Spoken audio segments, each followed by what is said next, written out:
ये बेसिकली एक public awareness video है। तो कल था 20th मार्च एंड 20th मार्च को ओजेम्पिक का जो पेटेंट है वो खत्म हो गया। तो एक्सपेक्टेड यही है कि इंडिया में अब अगले कुछ महीनों में मास प्रोडक्शन होने वाला है इन पेप्टाइड्स का। चीपर रेट्स में इंडिया में मिल जाएगा। पहले मेरे ख्याल से 15 से 20 हजार रुपए मंथली खर्चा आता था अगर आप ओजेम्पिक ले रहे हो या फिर मोंजारो ले रहे हो तो, बट अब वो रिड्यूस होके 5 से 8 हजार के अंदर अंदर जनरल पब्लिक को मिल सकता है। इनफैक्ट कुछ प्रिस्क्रिप्शन की भी जरूरत नहीं होती है। अगर आप मोंजारो जनरली केमिस्ट में जाके पूछ लोगे तो वो लोग आपको दे देते हैं। अवेयरनेस मैं इसलिए स्प्रेड करना चाहता हूँ क्योंकि मेरे को ऐसा लगता है कि अगले कुछ महीनों में ये मार्केट में कुछ ज्यादा ही बिकने लगेगा एंड लोग विदाउट कंसल्टिंग अ डॉक्टर और एंडोक्रिनोलॉजिस्ट ये खुद ही लेके अपने अंदर इंजेक्ट करने वाले हैं, मुझे ऐसा लगता है। मतलब ये दवाइयां अगर बन रही हैं तो वो किसी कारण से ही बन रही हैं, किसी सर्टेन ग्रुप के लिए बन रही है जिनको जेन्युइनली जरूरत है इन दवाइयों की। ओजेम्पिक या मोंजारो करते क्या है, एंड मोंजारो जो है वो ओजेम्पिक से थोड़ा और ज्यादा इफेक्टिव होता है क्योंकि ओजेम्पिक जो है वो आपके बॉडी में एक हार्मोन होता है GLP-1। GLP-1 बेसिकली क्या होता है कि अगर आप खाना खाते हो तो वो हार्मोन रिलीज होता है आपकी बॉडी में एंड वो आपके ब्रेन को बताता है कि भाई अब पेट फुल हो चुका है, अब खाना बंद कर सकते हैं। तो ओजेम्पिक उसी हार्मोन को मिमिक करता है बेसिकली। मोंजारो जो है वो GLP-1 और GIP ये दोनों हार्मोन्स को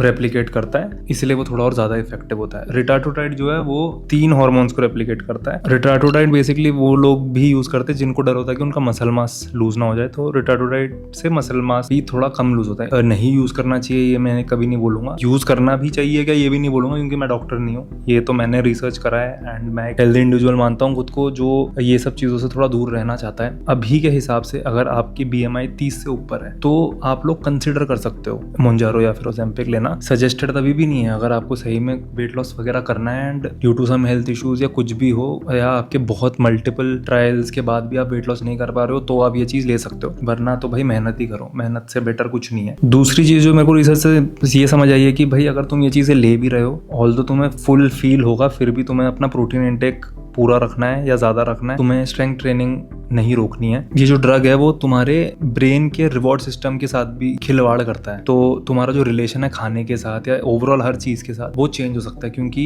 जैसे मैंने लिंडी इफेक्ट के बारे में बात करा था, जो हाई लिंडी प्रोडक्ट्स होते हैं वही यूज करो। ओजेम्पिक और ये जो भी पेप्टाइड्स है वो लो लिंडी है क्योंकि वो हजारों सालों से नहीं यूज करे जा रहे हैं, ये पिछले 20 साल के अंदर अंदर ही आया है। बट ये पब्लिक अवेयरनेस मेरे को लगा कि जरूरी है क्योंकि मुझे पता है कि भाई इंडिया में ओबेसिटी भी बहुत ज्यादा है, डायबिटीज भी बहुत ज्यादा है एंड लोग बहुत डेस्परेट है, तो वो लोग कुछ भी कर सकते हैं अपने आप को बेटर फील करवाने के लिए। लेकिन कुछ भी चीज अगर तुम रैपिडली कर रहे हो तो वो नॉर्मल नहीं है, even weight loss, specifically weight loss, तो सोच समझ के करो बस। आज 3071 और आज मैंने करे थे लेग्स। Bye bye.